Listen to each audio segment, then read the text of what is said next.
our next speaker is AMAR Pujari. Is he here?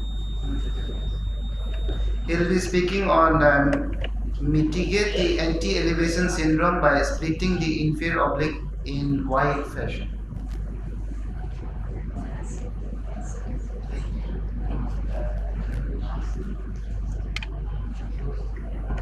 Good afternoon, everyone. So I will be basically speaking on how to mitigate the anti-elevation syndrome by splitting the infraoblique muscle in wide fashion. So I do not have any financial interest. So as you look into the procedures of infraoblique muscle, so we have Fink's procedure, Park's procedure, that is graded tissue of the infraoblique muscle.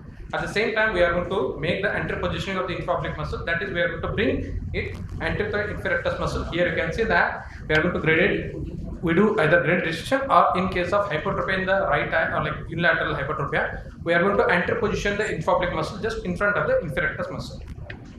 So, but the major limitation of this procedure is anti-elevation. So here, if you go through the research work of Stager senior, so you can see that these are the cadaveric study where this is the inferior rectus muscle, that is the infraoblique muscle, and in the last diagram you can see that the white thing appearing is that is neurofibroscular bundle. So he said that basically the neurofibroscular bundle, which is going to be very taut, that is pulling the infraoblique muscle. That's how the eye is not getting rotated in the up gaze. So you can see that these are two of my patients operated, right one almost like 6 months back, and the second one after 3 years. You can see in the right eye that the globe is not rotating superiorly, and at the same time you can see that the lid is getting pulled upwards. So this is anti-elevation syndrome, which is most prominent according to Kushner in the abducted gaze, but it happens in the abducted gaze, primary gaze, as well as in adduction. I'll show some of the examples.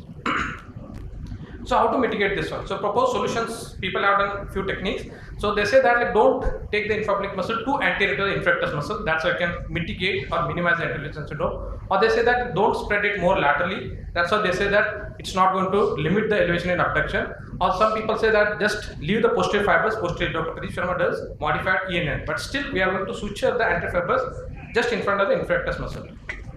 But the thing is, like, still infraoblique muscle and positioning cause anti-elevation syndrome. So I came up with a new idea. Here we are going to split the infraoblique muscle. So we know that infraoblique muscle length is around 38 to 40 millimeter. So the neurofibroscular bundle attaches at 14 to 16 millimeter. So after like disinserting the infraoblique muscle, we are going to split the infraoblique muscle into two halves till up to 12 to 13 millimeter. That's it, because we are not going to cut the neurovascular bundle. So this is a technique. So this is how we are going to put the infraoblique muscle, and after like hooking the infraoblique muscle and disinserting, we are going to split into two halves. So we are going to hold using a sedative force, so that will minimize your bleeding. So after that, we are going to secure each end using 60 polyclactin suture. This is posterior end, which I am going to suture 6 mm behind the inferior rectus margin. So I am hooking the inferior rectus muscle there. So this is the posterior fibers, and anterior fibers I am going to suture 2 mm anterolaterally. So you can see that that is the lateral end of the inferior rectus muscle, and this is diagonally, not anteriorly, not laterally, it is anterolateral. So after that one, after suturing, you can see that these are the posterior fibers which are very much relaxed. So this is how, when you are going to rotate the globe with the up gaze, that's how the posterior fibers are relaxed, and that's how you can mitigate the anti-elevation syndrome. So I undertook this study in cases with unilateral +3 or overreaction, because they are going to have slight amount of hypertrophy in that particular eye. In +1, +2 overreaction, you may not get unilateral hypertrophy, but in +3 definitely. In +4 you are going to get more of extortion. So that's why you will do ANT in those cases. And remaining patients with +2, +1, I didn't take them. I am not willing to participate. I exclude those patients. So this is one patient. You can see that in the right eye there is a +3 infraoblique overreaction. I will show subsequently. But you can see that there is around 10 to 12% hypertrophy. So after surgery, first of all, hypertrophy got corrected. Second thing is elevation limitation. So there is not much of elevation limitation after surgery. You can see that in abduction the elevation is free, in abduction elevation is free, and you can see there is a +3 overaction in the right eye, and +3 overaction is nullified. So by splitting you can correct the hypertrophy, you can minimize the anti-elevation, and you can correct the +3 overaction also. So these are my 10 patient, initial 10 patient post-operative results. So you can see that I was able to correct up to 16 prisms of hypertrophy. You can see that one, net correction, and I was able to correct up to 10 prisms of extorsion. And whatever the +3 infraoblique overreaction was there, in some cases, out of 10 patients, 2 patients had +1 overreaction residual, but 8 patients had almost nullified this thing. Limitation is, I'm comparing this one, I published the first paper and comparing with the traditional, that is total anterior positioning this thing. And this is one example. Out of 10 patients, 8 patients had that sort of like free elevation, but 2 patients had still this sort of anti elevation. So you can see that even despite voice splitting, you are able to get some sort of elevation deficit and also pulling up the lower lid. So these cases might be, as Stager Junior has done some of the microscopic histopathological study of the organ tissue on the infraoblique muscle. He said that there could be some kind of, myosin or actin, those sort of like factors which might be having some sort of limitations where like muscle is inherently tight or like shortened. So those patients, if you do surgery, so they are going to have, despite voice splitting, they might be having some sort of residual anti-elevation syndrome. So I want to say that while enterizing the infraoblique muscle and to correct the primary gaze hypertrophy and the extorsion, you can split the Y infraoblique muscle in Y fashion so that you can enter position the only anterior limb and you can recess posteriorly the posterior fibers, so that's how you can mitigate the anti-elevation syndrome. So as of now, I've done it in 49 patients. So around like 7 patients had this sort of limitation, but 14 patients had very encouraging primary gaze as well as elevation results. Thank you.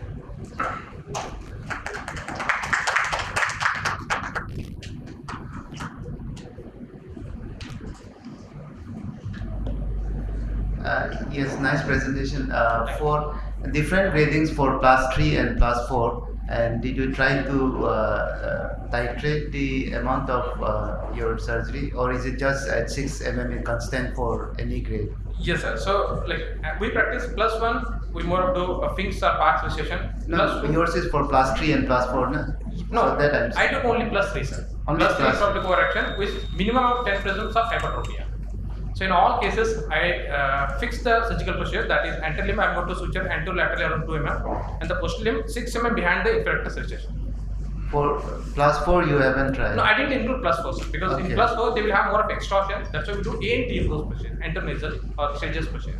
Any thought about tackling on the neurofibro, bundle itself? So, any thought? If you look into the Stager's work, sir, so he is the person who has done exploration on this. Initially, we used to call the neurovascular bundle. So he did extensive study and he said that whatever the neurovascular bundle I showed, it had more of fibrous tissue also. So we basically said that he conducted experiment using 8 gram weight where like cadavers were there. So he used to distance the infraoblique muscle and he used to put 8 gram weight. So he noticed that whatever the free end of infraoblique muscle is there, if the neurovascular bundle is intact, it won't be moving beyond this AIOC. If you cut the neurovascular bundle, the infraoblique won't go beyond the AIOC. So that means that it is the neurovascular bundle which is limiting the elevation or free movement of the infraoblique muscle. So that's why we need to relax the infraoblique neurovascular bundle. So that is the main culprit for anti-elevation syndrome. One of my query has already been answered. I just wanted to know whether you have graded the anteriorization. The anything is we have shown that your the pre and post operatively results of torsion from of inferior oblique overaction from +3 point something to +0.28 something. That is infraoblique overaction plus the extorsion I measured in degrees. So that net correction was on 10 degrees of extorsion I was able to correct. So there is one thing. So this +3.21 to +0.28 that what you are showing is from the inferior oblique muscle over exactly. That you are showing. Yes, ma'am. Okay, and that is at the end of 6 months. Yes, ma'am. Okay, any long-term follow-up present? I am still following, but there is not much change. So the patients who are having residual anti-elevation syndrome, I am more keen in those patients than who got corrected. So I am trying to find out the cause in those patients. So in future I might take some of the tissue for histopathological assessments. And so my hypothesis is those 2 patients had very deep seated eyes. So it could be possible that other people are saying it could be those people's orbits are very small, or the muscle could be very taut, or their elastic tissue is not flexible. So that's why whatever the procedure you do, those muscles are very short. So obviously they are going to have residual anti-elevation syndrome. Is this in the process of publishing? Yes, the original paper published, and I'm going to compare the technique with whatever the limitation I mentioned in a randomized fashion. So I will do voice splitting in one group around 10 or 15 patients because it's very difficult to get only isolated +3 infraoblique overaction. No, whatever the deviation they had, I did in supraoblique pulsar. So some people had supraoblique pulse with exotropia. So I do combine horizontal rectus muscle surgery as usual. Yes, ma'am. For vertical deviation +3 infraoblique overreaction, I do enter position with voice splitting. So, 49 with shown as result.